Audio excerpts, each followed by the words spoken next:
Arrependimento. Leonard Ravenhill.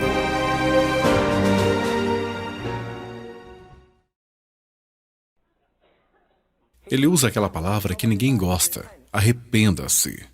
Arrependa-se. Não apenas confesse seus pecados, abandone-os. Fuja deles. Uma antiga definição diz que arrependimento é deixar o pecado que eu praticava antes e mostrar que eu estou sinceramente pesaroso ao não praticá-lo mais. Se um homem nasceu de novo, genuinamente, todas as coisas velhas já se passaram, todas as coisas velhas se passaram, eis que tudo se fez novo.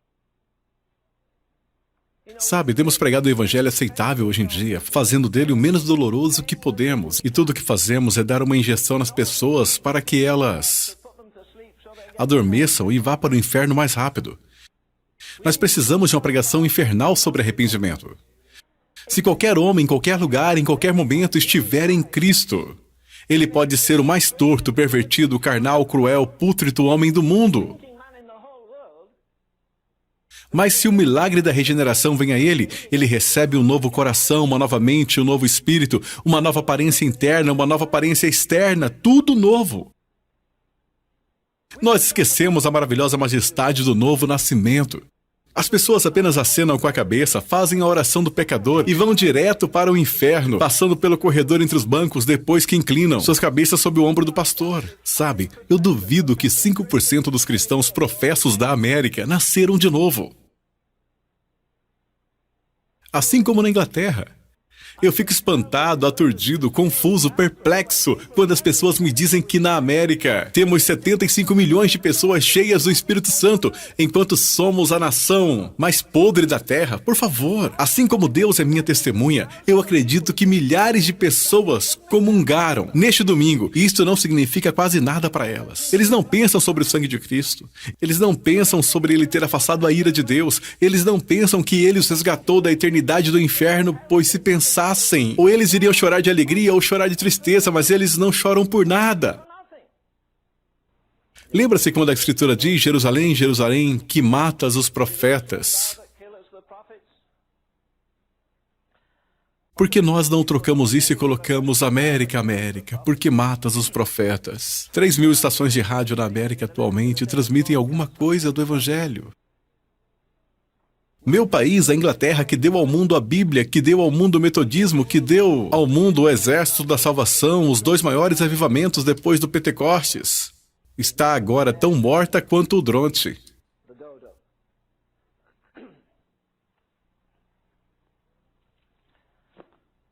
Nós queremos fazer um investimento de curto prazo, não é verdade? Queremos receber a glória de Deus com uma noite de oração ou num período noturno de oração. Ou então, eu adicionei 2 momentos de 10 minutos na minha oração diária.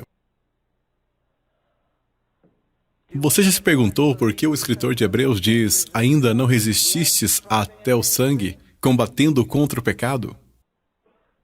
Cada gota de sangue de Abel até Zacarias, quando fizeram aquela lista toda no templo, até a última pessoa que é entesourada por Deus e listada por Deus.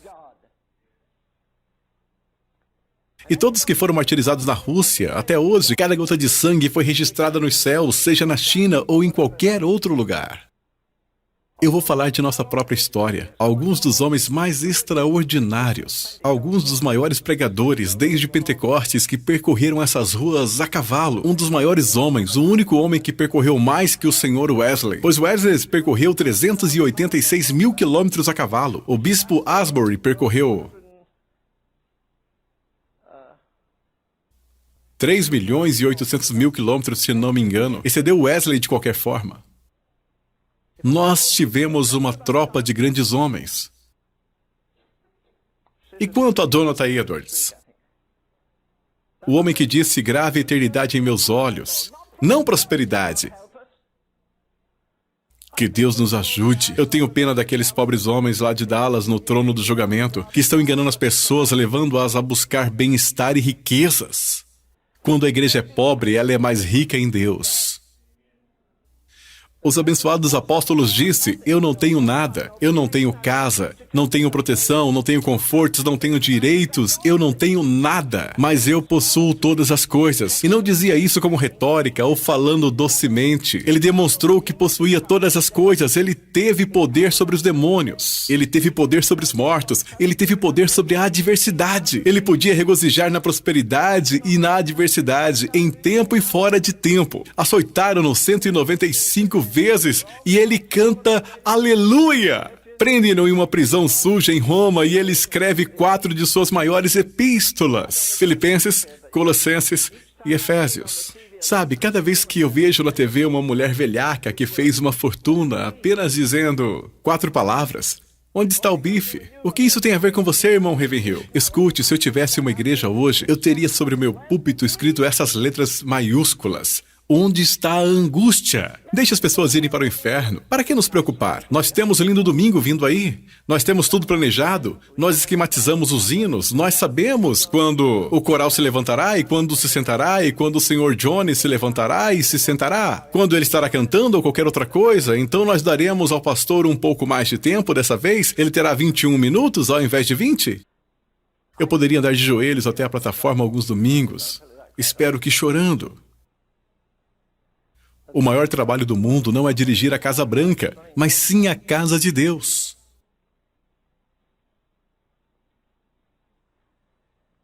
Jesus não é glorificado. Ele não é glorificado com os egoísmos na vida de tantos cristãos. Primeiro eu, depois eu e por último eu.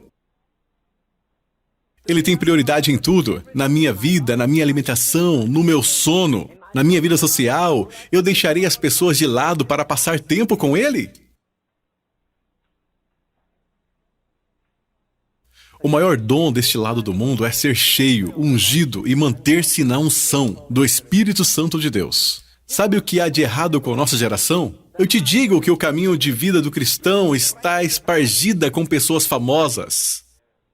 Eu me lembro quando estava pregando na Austrália, o pastor na plataforma falou por trás de sua mão: está vendo aquele homem ali à direita, aquele homem grande e careca? Sim, você sabia que há 15 anos atrás ele foi o maior homem da Austrália?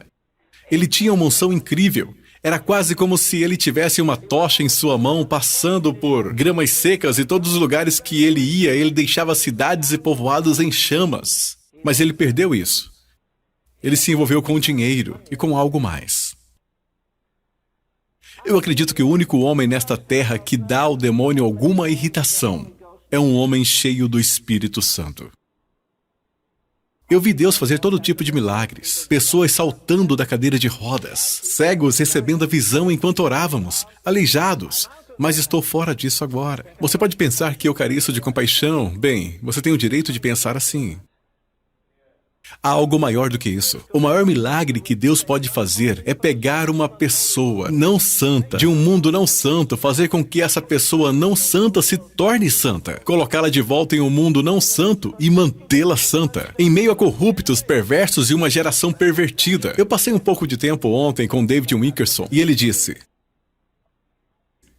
Len, eu cheguei à seguinte conclusão. Daqui a 5 anos, eu acho que nenhum cristão se atreverá a ter uma TV em sua casa. Há uma nova invenção, você pode colocá-la no topo da casa. Acho que ele disse que custa $100 e você pode obter corrupção que você quer de todas as estações ao redor deste país. E como se não fosse o bastante, também de outros países. Nós estamos saturados com o mundanismo. O rei da América. Sim, nós temos um rei. Te digo o nome dele. Esporte. Ele tem uma esposa, sabe o nome dela? É entretenimento. Pense nos bilhões que eles ganham. Pense nos bilhões que vão para as empresas de esporte. Bilhões, bilhões indo para a pornografia. Isso nos perturba? Eu gostaria de ver cada igreja na nação fechada por uma semana pelo menos. Por que eu deveria pregar para vocês? Deus sabe que eu estou acrescentando condenação para você esta noite. Você nem pode lidar com a verdade que você já sabe. Por 5 ou 10 anos você não pode lidar com ela. Por que eu deveria trazer a você mais verdade? Por que eu deveria desafiar você a ter uma vida cheia do Espírito Santo? Uma senhora aqui disse outro dia que ela foi extraordinariamente movida Eu estava aqui. Noite passada aconteceu novamente. Aquelas milhões de pessoas na Etiópia. Uma pessoa disse que é uma inanição tremenda. Eu também poderia dar a você nomes de homens que tramaram isso. 1 milhão de pessoas poderá morrer na Etiópia e mais de 1 milhão na África. Há uma mulher com os seios murchos, com pequeninos mamando e não conseguindo nada. Ela então pega um pouco de água e as glândulas das crianças estão tão inchadas que quando ela tenta vertê-la sobre a boca da criança, a água cai sobre ela e a criança não pode nem mesmo tomá-la. O que eu quero dizer a vocês esta noite, eu acredito que a mesma coisa acontece nas nossas igrejas todos os domingos. As pessoas estão sufocadas e nós estamos tentando verter água da vida nelas. E elas estão tão condenadas e perdidas que não podem tomá-la. Elas ouvem as mesmas pregações ano após ano e ouviram as mesmas coisas da mesma maneira. Ele não derramou uma lágrima desde que deixou a madre de sua mãe. Ele foi ao seminário e ganhou uma cabeça larga e uma alma encolhida. Eu fico me perguntando por que Deus Todo-Poderoso não mantém sua promessa. Qual a sua promessa? Ele mantém a sua promessa. Está bem, eu direi a você o que ele em breve vai fazer. Ele vai expulsar a maioria das coisas não cristãs. Aquela cristandade organizada, religiosa, voltada às finanças, que não tem poder para transformar. Por que nós enviamos pessoas para outros países? Nós não podemos nem mesmo salvar o nosso próprio país. Um rapaz na TV diz: dê-me mais dinheiro, minha mensagem tem que entrar no Japão. Por quê? Porque eles estão perdidos? Eles estão? Sabe quantas mortes, quantos assassinatos os japoneses têm em um ano? 20! Nós temos a mesma quantidade em um dia no estado de Nova York. O que você acha? Eles vão virar as costas e dizer: coloquem o seu próprio